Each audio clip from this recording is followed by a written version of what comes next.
الحمد لله رب العالمين والصلاة والسلام على سید المرسلین نبینا محمد وعلى آلہ واصحابہ اجمعین۔ کچھ لوگ حضرت علی رضی اللہ عنہ کے لیے خاص طور پر لفظ علیہ السلام یا کرم اللہ وجہہ استعمال کرتے ہیں، اس کا کیا حکم ہے؟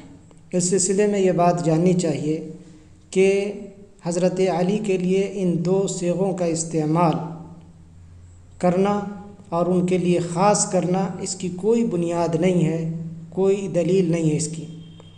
حالانکہ اس سے بہتر طریقہ یہ ہے کہ کسی بھی صحابی کے ذکر کے ساتھ رضی اللہ عنہ کا لفظ استعمال کرنا چاہیے۔ کسی بھی صحابی کا ذکر آئے تو وہاں پہ رضی اللہ عنہ یا رضی اللہ عنہم کا لفظ اختیار کرنا یہ قرآن سے ثابت ہے۔ اللہ تبارک و تعالیٰ کا ارشاد ہے، اعوذ باللہ من الشیطان الرجیم، والسابقون الاولون من المہاجرین والانصار والذین اتبعوهم باحسان رضی اللہ عنہم ورضوا عنہ، اور جو مہاجرین و انصار سابق اور مقدم ہے اور جتنے لوگ اخلاص کے ساتھ ان کے پیرو ہیں، اللہ ان سب سے راضی ہو اور وہ سب اس سے راضی ہو۔ ایک دوسری جگہ اللہ تبارک و تعالیٰ کا ارشاد ہے، لقد رضی اللہ عن المؤمنین اذ یبایعونک تحت الشجرۃ، یقیناً اللہ تعالیٰ مومنوں سے خوش ہو گیا جب کہ وہ درخت کے نیچے آپ سے بیعت کر رہے تھے۔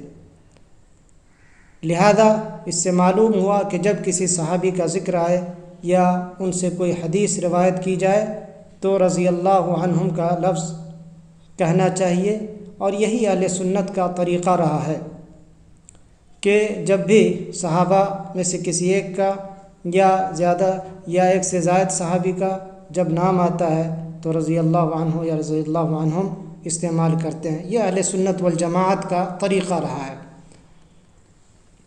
جب کہ اس کے بالمقابل میری معلومات کے مطابق کہیں بھی کسی صحابی کے ساتھ علیہ السلام یا لفظ السلام کا ذکر نہیں آیا ہے۔ حالانکہ لفظ میں کوئی قباحت نہیں ہے، مومن آپس میں ایک دوسرے کو سلام کرتے ہوئے السلام کا لفظ اختیار کرتا ہے، مگر اصطلاحی طور پر اس طرح کی کوئی دلیل سامنے نہیں آتی ہے جس میں کسی صحابی کے لیے علیہ السلام کا لفظ استعمال کیا گیا ہو۔ اس بنیاد پر ہم یہ کہہ سکتے ہیں کہ رضی اللہ عنہ کا استعمال لفظ السلام سے کہیں زیادہ افضل و اولیٰ ہے۔ ارشاد ربانی ہے، وَرِضْوَانٌ مِّنَ اللَّهِ اکبر، اور اللہ کی رضامندی سب سے بڑی چیز ہے۔ نبی کریم صلی اللہ علیہ وسلم نے فرمایا کہ اللہ تعالیٰ اہل جنت سے مخاطب ہو کر فرمائے گا، أُحِلُّ عَلَيْكُمْ رِضْوَانِي فَلَا أَسْخَطُ عَلَيْكُمْ أَبَدًا، میں تم پر اپنی رضامندی نازل کروں گا اور میں تم سے کبھی ناراض نہ ہوں گا۔ لہذا اس سے یہ معلوم ہوا کہ صحابہ کرام کے لیے رضی اللہ عنہ کا استعمال کرنا یہ نہ صرف قرآن سے ثابت ہے بلکہ قرآن نے جب اس لفظ کو اختیار کیا ہے تو یہی زیادہ بہتر لفظ ہے۔ اسی طرح اہل سنت والجماعت کے تمام لوگوں نے صحابہ کرام کے لیے صرف رضی اللہ عنہ کو استعمال کیا، کسی نے علیہ السلام کا استعمال نہیں کیا۔ اس لیے کسی کے ساتھ علیہ السلام یا کرم اللہ وجہہ کا استعمال کرنا یہ صحیح نہیں ہے، اہل سنت والجماعت کے طریقے کے خلاف ہوگا۔ یہاں یہ بات جاننی چاہیے کہ عام طور پر علیہ السلام کا استعمال انبیاء اور رسول کے لیے کیا جاتا ہے، اور قرآن میں اس کی دلیل موجود ہے۔ اللہ تبارک و تعالیٰ کا ارشاد ہے، وَسَلَامٌ عَلَى الْمُرْسَلِينَ، اور پیغمبروں پر سلام ہے۔ اللہ تعالیٰ کا ایک اور ارشاد ہے، وَسَلَامٌ عَلَيْهِ يَوْمَ وُلِدَ، حضرت یحییٰ علیہ السلام کے تعلق سے اللہ تبارک و تعالیٰ نے کہا اور اس پر سلام ہے جس دن وہ پیدا ہوا۔ لہذا انبیاء اور رسول کے لیے علیہ السلام کا استعمال کرنا یہ زیادہ درست ہے اور یہ قرآن سے ثابت ہو رہا ہے۔ بعض لوگوں کو یہاں غلط فہمی ہو گئی، اور وہ یہ ہے کہ علیہ السلام کا لفظ جن لوگوں نے حضرت علی کے لیے استعمال کیا ہے وہ دراصل اللہ کے رسول کی ایک حدیث سے غلط فہمی کے شکار ہو گئے۔ انہوں نے حضرت علی کے سلسلے میں غلو سے کام لیا اور ان کے مرتبے کو انبیاء اور رسول کے مساوی قرار دیا۔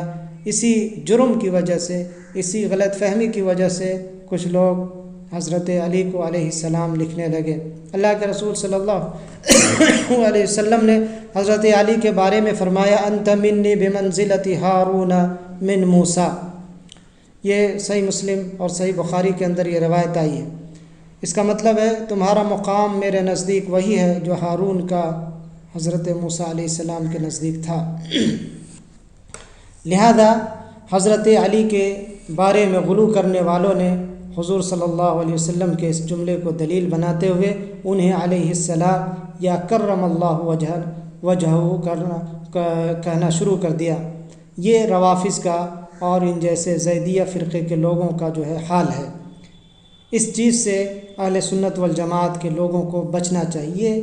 یہ اہل تشیع کا طریقہ ہے، اہل سنت والجماعت کا طریقہ نہیں ہے۔ حالانکہ یہ بات یہاں سمجھنی چاہیے کہ بذات خود کرم اللہ وجہہ کہنا، کرم اللہ وجہہ یا علیہ السلام کہنا لفظی طور پہ کوئی قبیح نہیں ہے، لیکن چونکہ اہل سنت والجماعت میں ان الفاظ کا استعمال نہیں کیا ہے، اس لیے اس سے بچنا کیا ہے بہتر ہے، اور اس سے جو ہے غلو کرنے والوں کی مشابہت سے بھی بچنے کی جو ہے صورت پیدا ہوگی، ورنہ ہم بھی غلو کرنے والوں کی مشابہت میں داخل ہو جائیں گے۔ لہذا ہمیں اس سے بچنا چاہیے۔ بلکہ رضوان اللہ علیہم اجمعین کا جو لفظ آیا ہے، جو بھی احسان کے ساتھ دین میں جو نیک و متقی لوگ ہیں ان کے لیے بھی اس چیز کو استعمال کر سکتے ہیں۔ یہاں آخر میں دعا ہے کہ اللہ تبارک و تعالی ہمیں اہل سنت والجماعت کے طریقے کو اپنانے کی توفیق عطا فرمائے اور غلو کرنے والوں کے طریقوں سے بچنے کی توفیق عطا فرمائے۔ وآخر دعوانا